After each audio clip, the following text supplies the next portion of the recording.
Bienvenidos a tu clase virtual. Hoy aprenderemos sobre célula, quien es la unidad anatómica y funcional de los seres vivos.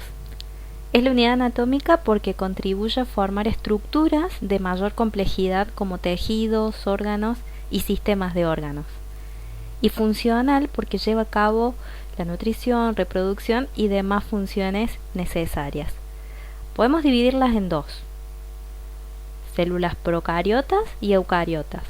Las procariotas se diferencian principalmente de las otras por tener el material genético distribuido en toda la célula, sin presentar una membrana nuclear que los separe ni un núcleo, lo cual sí poseen las células eucariotas.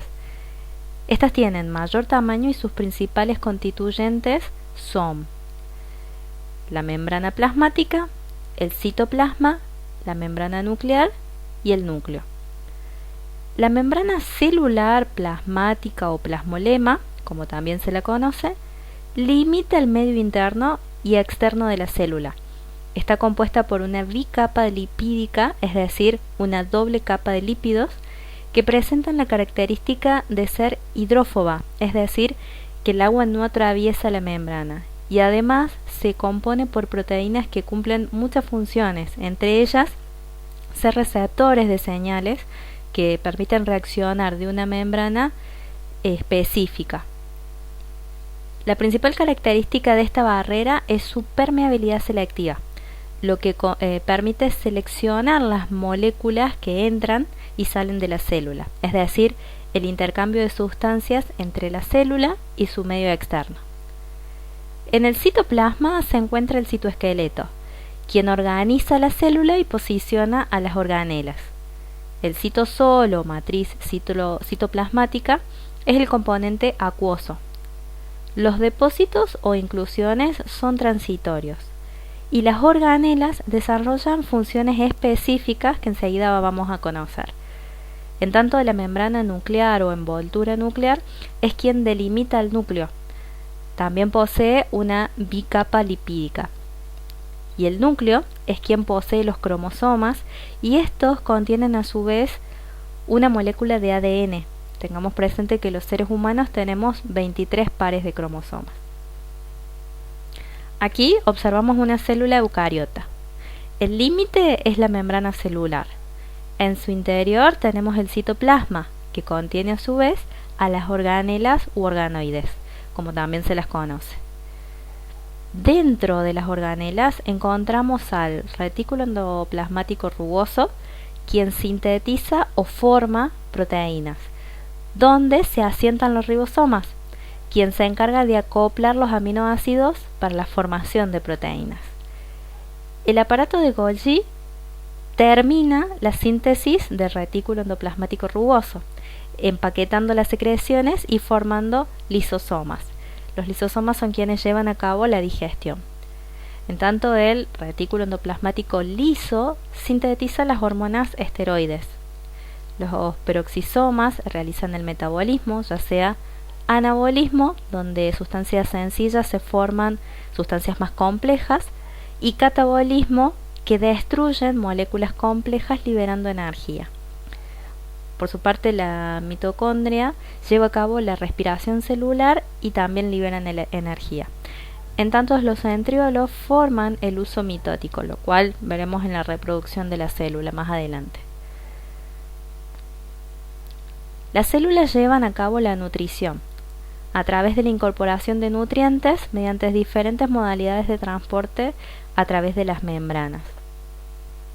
Luego, la preparación de esos nutrientes para su utilización, es decir, transformándolos en sustancias más simples. Continúa haciéndose uso de estos nutrientes para mantener sus propias estructuras y obtener la energía que necesitan para llevar a cabo las distintas funciones o procesos. Y por último, se eliminan los desechos. Veamos cómo la célula utiliza las membranas como medios de transporte.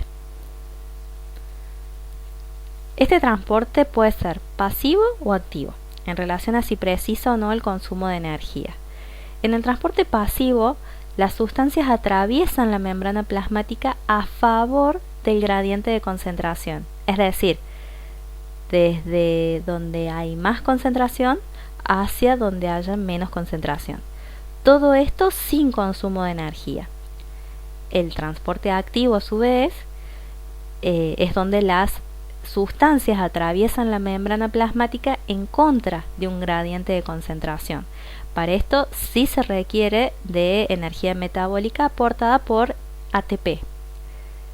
Dentro del transporte pasivo encontramos la difusión y ósmosis. Si la difusión es simple, las sustancias apolares difunden fácilmente a través de la bicapa lipídica, al igual que el oxígeno, el dióxido de carbono, el agua y sustancias polares de pequeño tamaño como el etanol. La difusión facilitada requiere de proteínas transportadoras o permeasas y canales iónicos que permiten el paso de iones o sustancias polares de tamaño molecular intermedio. En tanto, ósmosis permite el pasaje de algunas sustancias y bloquea el de otras de manera selectivamente permeable. A su vez, el transporte activo se compone de endocitosis, cuando la célula incorpora sustancias mediante la invaginación de la membrana plasmática formando vesículas.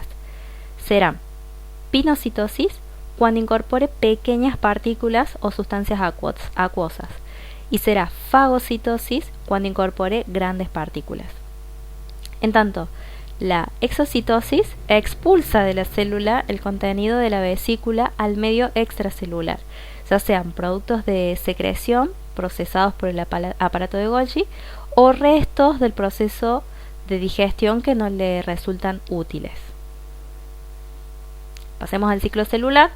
Vamos a denominar ciclo celular al proceso que parte desde el origen hasta la muerte de la célula, pasando por diversas etapas, las cuales son G1, cuando las células crecen y realizan distintas funciones. En la etapa S o de síntesis se duplica el ADN. En la etapa G2 es corta y es la preparación para la fase M o de división mitótica. Enseguida veremos en detalle en qué consiste la división mitótica. Una vez cumplidas todas estas etapas, inicia la fase G0, que será la etapa de reposo o muerte celular. Ahora sí, veamos los procesos de reproducción.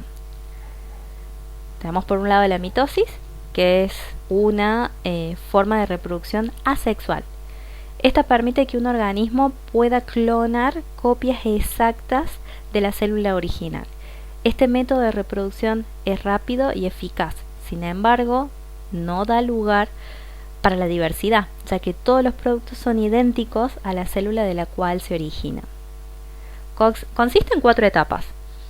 Profase, donde el nucleolo desaparece y la membrana nuclear se desintegra. Metafase es la etapa donde las cromátides de cada cromosoma se ubican en la zona ecuatorial. En la anafase, las dos cromátides de cada cromosoma se separan y son arrastradas hacia los polos opuestos del uso mitótico. Y en la telofase se regenera la membrana nuclear y reaparece el nucleolo. El citoplasma se divide en 2 porciones del mismo tamaño. En tanto, la meiosis es un tipo de reproducción sexual. Las células resultantes de la meiosis son gametos o esporas. Los gametos son el esperma y los óvulos en la mayoría de los organismos. Producen 4 células que contienen una copia de cada cromosoma. El resultado es una mezcla única de ADN materno y paterno. Esto permite que la descendencia sea genéticamente diferente a cualquiera de sus padres. Resumiendo, las diferencias entre meiosis y mitosis, podemos destacar que la mitosis es asexual, mientras que la meiosis es sexual. En la mitosis, la célula madre se divide en 2, mientras que en la meiosis se divide en 4. En la meiosis, las células hijas poseen la mitad de los cromosomas de las células originales, mientras que en la mitosis la cantidad de cromosomas es igual tanto en las células madres como en las células hijas. La mitosis se lleva a cabo en todos los organismos con células eucariotas, mientras que la meiosis solo ocurre en organismos cuya reproducción es sexual, es decir, que necesitan de ambos progenitores. A continuación les dejamos un listado de células especializadas, es decir, que cumplen una función en particular y por ende reciben un nombre especial también.